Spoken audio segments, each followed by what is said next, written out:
今天填土砌石终于实现了儿时的梦想，还是防不胜防。之前已经利用枯水期就地取材对外围的宝坎进行了加高加固，并且通过了雨季的考验。现在听从大家的建议，把这里回填平整。加高后的宝坎高于原有地面1米左右，这次就依照宝坎的高度进行调整。这里的地势呈现左高右低，受地理条件的限制，挖机师傅先要为自己开辟一条能够保障机械通行的通道。房屋周围都是爬坡上坎的地形，哪怕是距离房屋最近的门口，也是个接近45度的斜坡。这样的条件想要实现蔬菜水果自由，远比想象中的要困难得多。挖机师傅先把斜坡的泥土转运到地势低的地方，土壤中含有大量的石头，为了增加宝坎的强度，这些石头被安置到了宝坎的内侧，这样既能帮助宝坎承受住一部分的压力，遇到雨季雨水也能通过石缝流走。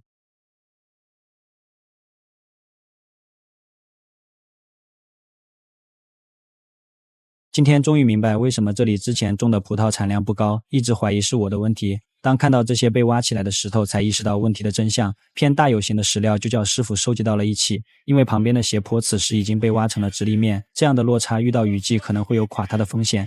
正好利用这些石料做一面挡土墙，我也利用今天空闲的时间把平移门的小问题处理了。这是什么呀？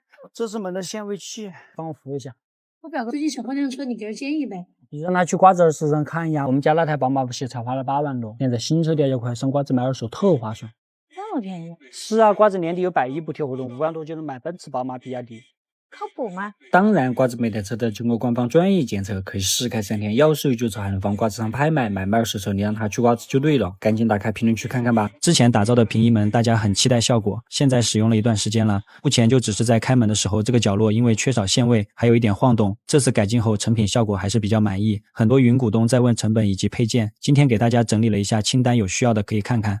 门在关闭的情况下，侧面是潜入到了墙体差不多5厘米左右，还安装了这种 U 型的胶条做保护，所以不用担心会被风吹倒的问题。如果停电了，电机也有备用的钥匙，可以打开离合开关，就可以手动操作控制。整体算下来材料成本在8000左右，卖废品还能回血一半，这样的性价比还是很高的。市场上能买到的没它好看，比它好看的这个价格你又买不来。经过挖机不断的清理，收集到的石料也是越来越多，并且这些石头也是很有分量的。为了减少之后人工打造的强度，就让挖机先把这些石头砌筑起来。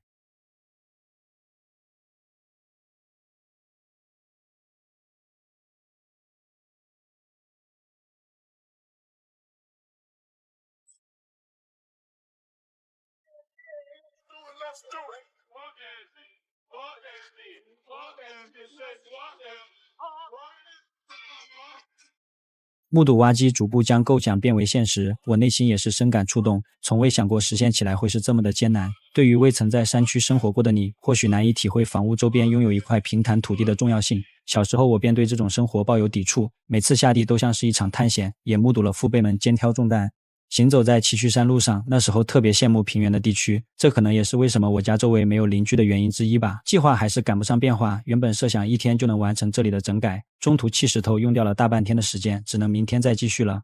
8点不到挖机师傅就来了，今天做的活就更考验师傅的技能和耐心。昨天虽然整理出了大部分的地方，但是原本就只是计划1天的时间，当时就只是找平而已，并没有考虑表层随处可见的石头。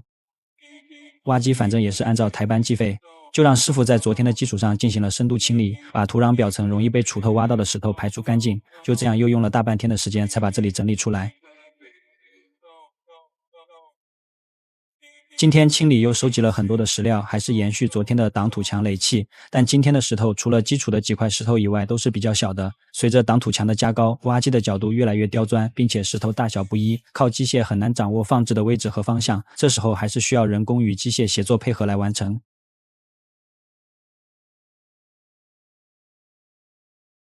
对于刚刚平整的土地而言，还没有具备排水的功能。为了减轻之后人力的消耗，排水沟的基础也交给了挖机。之前在加高宝坎的时候，刻意在左右两侧各自预留了排水孔。我们根据排水孔的位置，将排水沟延伸至土地的最内侧。与此同时，为了有效拦截从挡土墙上流淌下来的雨水，我们还在内侧也设置了一条排水沟，并将其与之前已经改造过的山崖小溪连接起来。就这样，直至夜幕降临，挖机才结束了这里的工作。经过挖机2天的努力，终于让原本站立都困难的土地变得平坦开阔。整改后的地势不仅变得更缓和，也具备了使用的基本条件。现在房屋周围总算有了一块不用爬坡上坎的地方了，也算实现了儿时的想法。接下来要面临几个难题，挡土墙因为石料不够，只砌了下半段。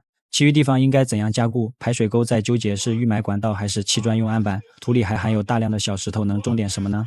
黑豹最近几天就这样喘气，不知道该怎么办。